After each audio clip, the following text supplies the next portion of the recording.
Les presento a Cas Mudde, quien es profesor de la Universidad de Georgia en los Estados Unidos y es una de las figuras intelectuales más importantes en el estudio de la ultraderecha. Cas está en este aniversario de la UDP de los 40 años visitándonos y entre otras actividades va a dictar ahora en un par de minutos una charla sobre la ultraderecha hoy en día. Muchas gracias y bienvenido, Cas. Gracias.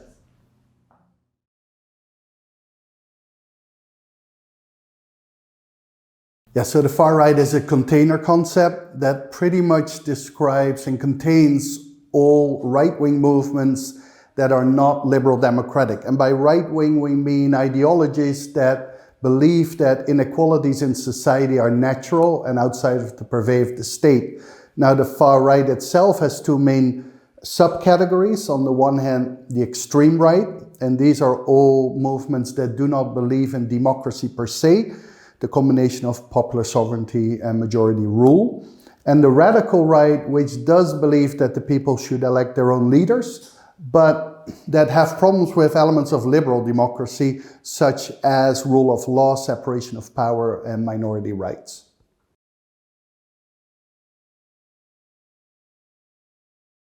There are many, and it is not so easy for every individual country to lay them out. But it's important that there are structural reasons. Pretty much since the 60s, 70s, societies have changed. They have become, on average, less religious, more horizontal. Women have more rights, equality, things like that. The working classes become smaller. And so the traditional connections between voting groups and parties has diminished. At the same time, particularly in the 21st century, we've gone through all kinds of crises which have changed attitudes and expectations. And then finally, globalization through its economic and cultural forms, such as the diminishing and pressure on certain jobs, but particularly immigration, have also all played into an anxiety at particularly previously privileged groups.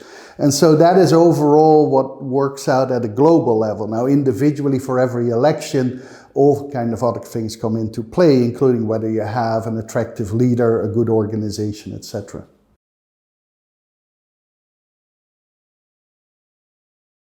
Yeah, so I do see in Latin America things that we also see in North America or throughout Europe, particularly Southern Europe.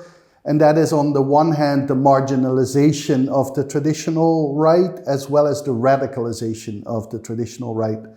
Now, the radicalization of the traditional right tends to be more around issues of gender and sexuality, which also have something to do with the rise of the evangelical movement, which has led to a competition with the Catholic movement and a radicalization of parts of that. Nativism, anti-immigrant sentiments, which are dominant pretty much in Europe and in North America, are less developed here. But I would expect that issues related to ethnic identity will also increase. Now, whether that plays out in the end of similar types of successes, again, depends on the political entrepreneur. But clearly, Bolsonaro was the first, but not the last.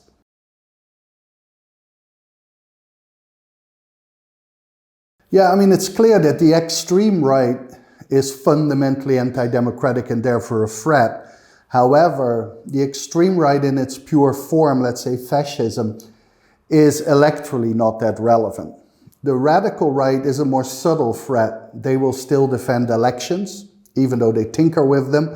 They will still speak in the language of democracy, but they more subtly undermine various aspects, such as the independence of the judiciary, of the media, minority rights.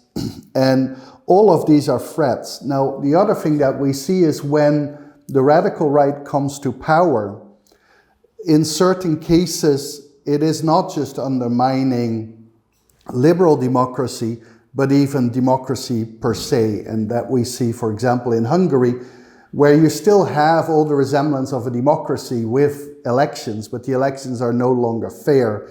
And by and large, it is impossible to oust the current radical right. We see a radicalization of Bolsonaro, who flirts with military dictatorship, a radicalization of the Republican Party that denies the last election result. And so they're fundamental threats to democracy, but they're not the same and they're not as clear and bold as in the 1920s, 30s.